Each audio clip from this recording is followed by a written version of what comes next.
It's time for another Charlie Reads Twilight!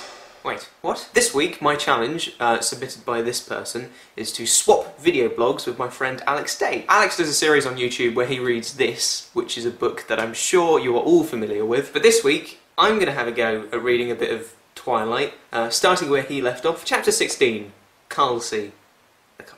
Carlisle, sorry.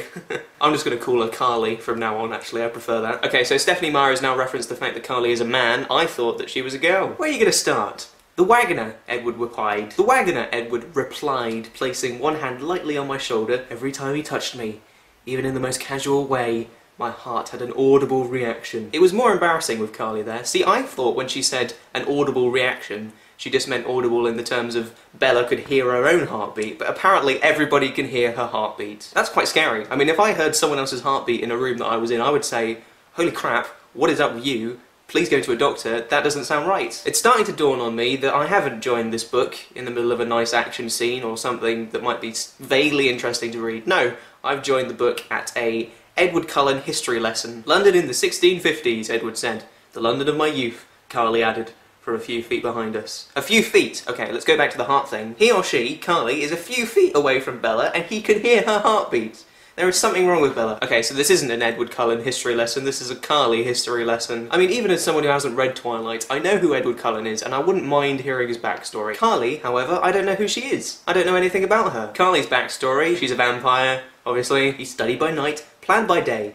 He swam to France, and... He swam to France? Said Bella. I don't get why she's so impressed by the fact that he can swim to France. I mean, if David Williams can swim the channel, I'm sure a vampire could do it quite easily. People swim the channel all the time, Bella, he reminded me patiently. Apparently me and Edward Cullen are on the same page there then. I won't interrupt again, I promise, said Bella. He chuckled darkly. He chuckled darkly, so if this is chuckling... How do you chuckle darkly? He chuckled darkly and then finished his sentence.